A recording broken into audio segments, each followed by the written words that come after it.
ദൈവ തിരുനാമത്തിന് മഹത്വം ഉണ്ടാകട്ടെ. ഇത് ഒരു നോമ്പുകാലമാണല്ലോ. പരീക്ഷകളുടെയും പരീക്ഷണങ്ങളുടെയും കാലമായിട്ട് നമുക്ക് ഇതിനെ കണക്കാക്കാം. എനിക്ക് ലഭിച്ച പ്രത്യാശ നിങ്ങളിൽ എത്തിക്കുന്നതിന് വേണ്ടിയും നിങ്ങളത് മറ്റുള്ളവരിലേക്കും കഴിയുമെങ്കിൽ എത്തിച്ചു കൊടുക്കുന്നതിന് വേണ്ടിയിട്ടാണ് ഞാനിങ്ങനെ ഒരു ഘട്ടത്തിലേക്ക് എത്തിയിരിക്കുന്നത്. നമ്മൾ ഏറെ കഷ്ടതയിലൂടെ കടന്നു പോകുന്ന സമയങ്ങളെക്കുറിച്ച് നമ്മൾ വളരെ മോശമായിട്ടാണ് ചിന്തിച്ചുകൊണ്ടിരിക്കുന്നത്. ദൈവവചനത്തെ നമ്മൾ സ്നേഹിച്ചാൽ ദൈവം നമ്മളെ സ്നേഹിക്കും, ഉറപ്പായിട്ടും ഉണ്ട്.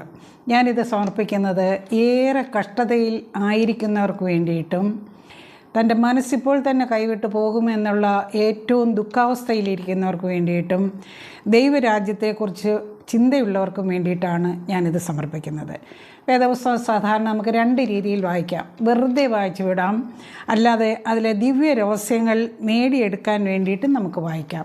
ഞാൻ ഈ രണ്ടാമത്തെ ഘട്ടത്തിലൂടെ കടന്നു പോവുകയാണ്. അതുകൊണ്ടാണ് ഇത് മറ്റുള്ളവരിലേക്കും എത്തിക്കാൻ എനിക്ക് കഴിയുന്നത്.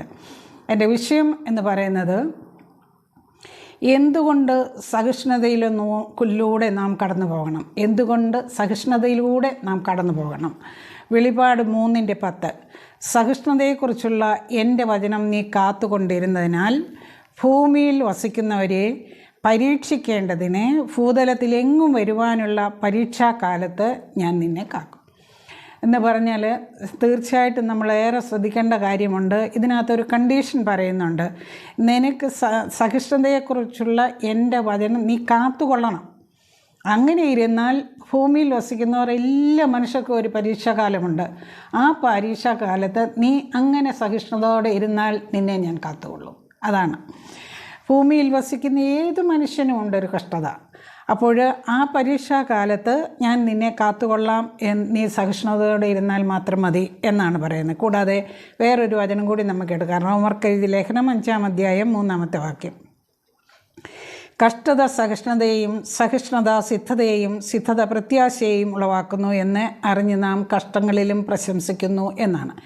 ഇതൊരു 3 ഘട്ടമായിട്ടാണ് പറയുന്നത്. കഷ്ടത സഹിഷ്ണുതയിലും, സഹിഷ്ണുത സിദ്ധതയിലും, സിദ്ധതയിലൂടെ മാത്രം പ്രത്യാശയും എന്നാണ് പറയുന്നത്. അപ്പോൾ നമുക്ക് കഷ്ടതയിൽ തുടങ്ങി പ്രത്യാശയിൽ എത്തണമെങ്കിൽ സഹിഷ്ണുത ആവശ്യമാണല്ലോ. അപ്പോൾ നമ്മൾ ഈ സഹിഷ്ണുത എന്നുള്ള വാക്കിനെക്കുറിച്ച് ഞാൻ ഏറെ ആലോചിച്ച് നോക്കി, എടുത്തു നോക്കി. പെർസിവെയർ എന്ന് പറയുന്ന ഈ വാക്കിൻ്റെ അർത്ഥമെന്ന് പറയുന്നത് ഞാൻ ഉദ്ദേശിച്ചിരുന്ന ഒരു അർത്ഥമല്ല. എൻ്റെ മണ്ടത്തരം കൊണ്ട് ഞാൻ ഉദ്ദേശിച്ചിരുന്നതെന്ന് പറഞ്ഞാൽ സഹിഷ്ണുതയെന്ന് പറഞ്ഞാൽ കഷ്ടത വരുമ്പോൾ നമ്മളിങ്ങനെ ഒന്നും അനങ്ങാതെ അതെല്ലാം സഹിച്ച് മുമ്പോട്ട് ഏറ്റവും നിശബ്ദമായിട്ട് നിരാശയിലൂടെ കടന്നു പോകുന്ന ഒരവസ്ഥയ്ക്കാണ് ഈ സഹിഷ്ണുതയുള്ള അവസ്ഥയെന്ന് ഞാൻ മനസ്സിലാക്കി വെച്ചിരുന്നത്. പക്ഷേ ഇവിടെ ഈ 3 സ്റ്റെപ്പ് പറയുമ്പോൾ ഞാൻ കാര്യമായിട്ട് എടുത്തിരിക്കുന്ന സ്റ്റെപ്പ് ആദ്യത്തേതാണ് കഷ്ടതയിലൂടെ സഹിഷ്ണുത വരണം. ആ സഹിഷ്ണുതയിലൂടെ നമ്മൾ സിദ്ധതയിലേക്ക് വരും. ആ സിദ്ധതയിലൂടെ നമ്മൾ പ്രത്യാശയിലേക്ക് വരും. അപ്പോൾ കഷ്ടത ആദ്യവും പ്രത്യാശ അവസാനവും വരുമ്പോൾ ഏറ്റവും ശക്തമായി കിടക്കുന്നത് സഹിഷ്ണുതയാണ്.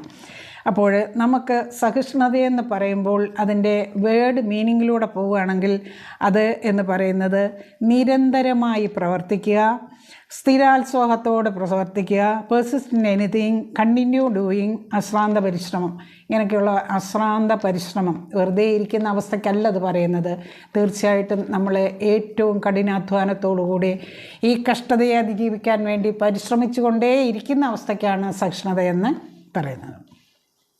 2 തീമോത്തിയോസ് 2:11 പറയുന്നു, സഹിക്കുന്നു എങ്കിൽ കൂടെ വാഴും.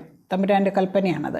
സഹിക്കുന്നു എങ്കിൽ കൂടെ വാഴും. നാം തള്ളിപ്പറയുന്നു എങ്കിൽ അവൻ നമ്മയും തള്ളിപ്പറയും. അതും ഒരു കണ്ടീഷനാണ് പറയുന്നത്.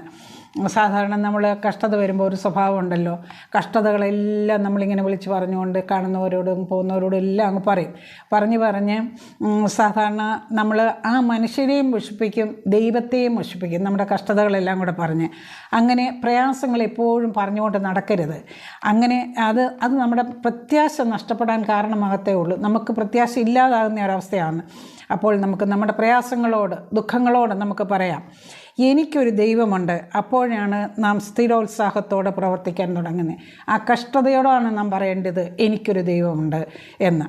കഷ്ടതയും സഹിഷ്ണുതയും സിദ്ധതയും പ്രത്യാശയും ഇതിൻ്റെ എല്ലാ അർത്ഥങ്ങളും അതിൻ്റേതായ രീതിയിൽ പറഞ്ഞു തന്ന ദൈവപുത്രൻ്റെ മഹത്വം കൂടി നമ്മൾ ഇതിലൂടെ മനസ്സിലാക്കണം.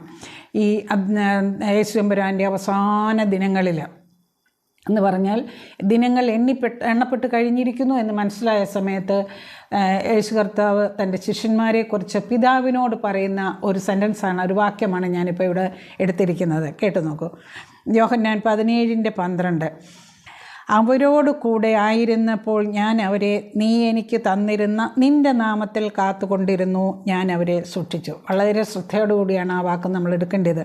അവരോട് കൂടെ ആയിരുന്ന ശിഷ്യന്മാരോട് കൂടെ ഞാൻ അവരെ കൊണ്ട് നടന്നിരുന്ന കാലത്ത് നീ എന്ന് എനിക്ക് തന്നിരിക്കുന്ന നാമത്തിൽ, എൻ്റെ മിടുക്കൊണ്ടല്ല. സാധാരണ എല്ലാവരും പറയും എൻ്റെ മിടുക്കൊണ്ട് ഞാൻ അങ്ങനെ ചെയ്തു, എൻ്റെ മിടുക്കൊണ്ട്.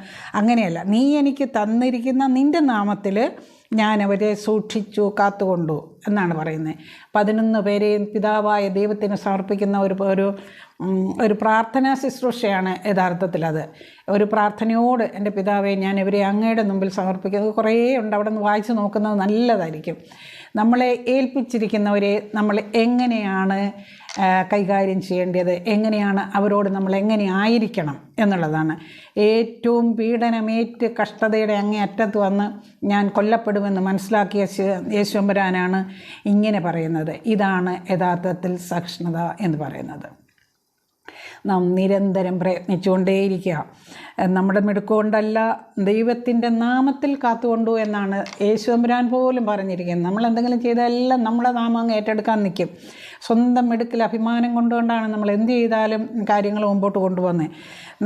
ഒരു കാര്യം നാം പ്രത്യേകം ഓർക്കുക എന്ന് പറഞ്ഞാൽ, ദൈവം ആഗ്രഹിക്കുന്ന ഒരു കാര്യമുണ്ട് നമ്മളെക്കുറിച്ച്.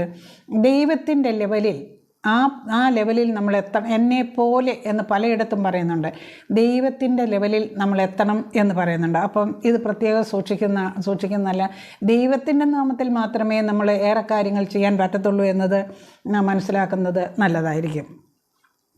ഈ നോമ്പുകാലം നമുക്ക് ദൈവത്തിൻ്റെ ലെവലിലേക്ക് എത്താൻ പരിശ്രമിക്കണം.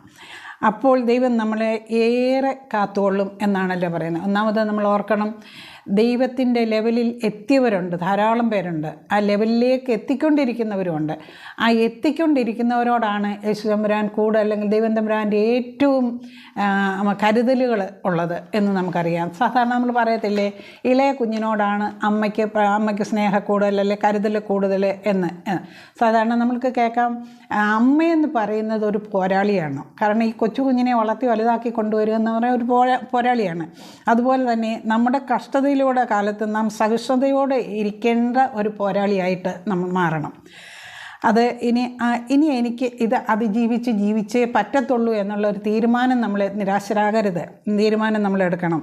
അതിന് എനിക്ക് ഉദാഹരണമായിട്ട് എനിക്ക് തോന്നിയത്, ബൈബിളിലെ ഏറ്റവും പ്രാധാന്യമൊന്നും നൽകാത്ത ഒരു വ്യക്തിത്വത്തെയാണ് ഞാനിതിവിടെ ഉദാഹരണമായിട്ട് എടുത്തിരിക്കുന്നത്. രക്തസ്രാവക്കാരിയായ സ്ത്രീ എന്ന് പറഞ്ഞാൽ അവൾ ഒരു സഹിഷ്ണുതയുള്ള പോരാളി തന്നെയാണ്. എന്ന് പറഞ്ഞാൽ ധാരാളം പേര് യേശു തമ്പുരാനെ തിക്കി തിരക്കി തള്ളി നമ്മൾ കണ്ടിട്ടില്ലയോ? ചില സെലിബ്രിറ്റീസ് അതുപോലെ രാഷ്ട്രീയ നേതാക്കളൊക്കെ വരുമ്പോൾ അവർ തിരികെ തീയാൻ ചെല്ലുമ്പോഴത്തേനും അവരെ തള്ളി കളഞ്ഞിട്ട് മറ്റുള്ളവരെല്ലാം കൂടെ കയറി നിൽക്കുന്ന ഒരു രംഗമൊക്കെ നമ്മൾ കണ്ടതാണ് ഈ അടുത്തിടയ്ക്ക് തന്നെ. അപ്പോൾ ഏത് വലിയ സെലിബ്രിറ്റീസ് അല്ലെങ്കിൽ ഏത് മഹാനായ ആര് വരുന്നിടത്തും ഒരു തിക്കും തിരക്കും ഉണ്ടാകും. പക്ഷേ ഈ യേശു തമ്പുരാൻ്റെ സമയത്തും ഈ തിക്കും തിരക്കും ഉണ്ടായിരുന്നു.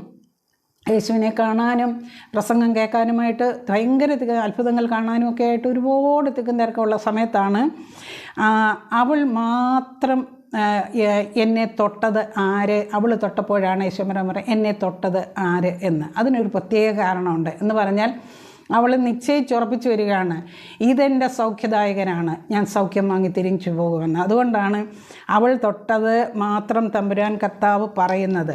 ഒന്ന് ആലോചിച്ച് നോക്കിക്കേ. അവൾ വളരെ ദൂരത്തുനിന്ന് വരുന്നതാണ്, വളരെ രോഗിയെന്ന് പറഞ്ഞാൽ രോഗത്താൽ ഏറെ കഷ്ടപ്പെടുന്ന ഒരു സ്ത്രീയാണ്. എന്ന് പറഞ്ഞാൽ ധാരാളം വൈദ്യന്മാരുടെ അടുത്ത് പോയി അവളുടെ സമ്പത്ത് മുഴുവൻ നശിച്ചിരിക്കുകയാണ്. അപ്പം സാമ്പത്തികമായിട്ട് ശാരീരികമായിട്ടും മാനസികമായിട്ടും തകർന്ന ഒരവസ്ഥയിലാണ് എത്തുന്നത്. പക്ഷേ യേശു തമ്പുരാൻ്റെ അടുത്തേക്ക് വരുമ്പോൾ അവൾക്ക് വലിയൊരു പ്രത്യാശയുടെ മുഖം ഉണ്ടായിരുന്നു, അല്ലെങ്കിൽ അവളത് നേടിയെടുത്തുകൊണ്ട് പോകുമെന്നുള്ള ഒരു വിചാരം അവൾക്കുണ്ടായിരുന്നു. അതുകൊണ്ടാണ് അവൾ പറയുന്നത്, ചിലപ്പോൾ അവൾ ഇറങ്ങുന്നതിന് മുമ്പ് അവളുടെ സഹനത്തോട് കഷ്ടതയോട് അവൾ പറഞ്ഞു കാണുമായിരിക്കും, ഞാൻ പോകുന്നത് സൗഖ്യദായകനായ ക്രിസ്തുവിൻ്റെ അടുത്തേക്കാണ്, അത് നേടിക്കൊണ്ട് തന്നെ ഞാൻ തിരിച്ചു വരും എന്നുള്ള അങ്ങനെയാണ് ആ തൊട്ടത് യേശു തമ്പുരാൻ മനസ്സിലാക്കുന്നതും തൻ്റെ പവർ അവിടെ ഉണ്ടായി എന്ന് മനസ്സിലാക്കുന്നതും അങ്ങനെയാണ്. അപ്പോൾ അവളിലെ പ്രത്യാശ, എനിക്ക് പറയാനുള്ളത് അവളിലെ പ്രത്യാശ നമ്മളിലേക്ക് വരട്ടെ എന്നുള്ളതാണ്. നമുക്കും ഏറ്റെടുക്കാം വലിയ പ്രത്യാശ. കഷ്ടതയോട് നമുക്ക് പറയാം, എനിക്ക് ഒരു ദൈവമുണ്ട്, എനിക്കൊരു യേശു തമ്പുരാനുണ്ട്, എൻ്റെ കഷ്ടത അവിടെ ഞാൻ സമർപ്പിച്ചിരിക്കുകയാണ്. ഞാനതുകൊണ്ട് കഷ്ടതയും വിളിച്ച് പറഞ്ഞുകൊണ്ട് നടക്കാൻ ഇഷ്ടപ്പെടുന്നതുമില്ല. പരീക്ഷാകാലത്ത് ഞാൻ നിന്നെ കാത്തുകൊള്ളും എന്ന് പറഞ്ഞ തമ്പുരാൻ എൻ്റെ കൂടെയുണ്ട്. ഉറച്ചൊരു വാക്കാണ്. നിരന്തരമായി പ്രവർത്തിച്ചുകൊണ്ടേ ഇരിക്കുക, അതാണ് സഹിഷ്ണുത എന്ന് പറയുന്നത്. കഷ്ടതയുടെ കാലം നമുക്ക് ഏറ്റവും സഹിഷ്ണുതയുള്ള കാലമായിട്ട് ഏറ്റെടുത്തുകൊണ്ട് നിരന്തരമായി പ്രവർത്തിച്ചുകൊണ്ടേ ഇരിക്കാം. ദൈവം നമ്മെ അനുഗ്രഹിക്കട്ടെ.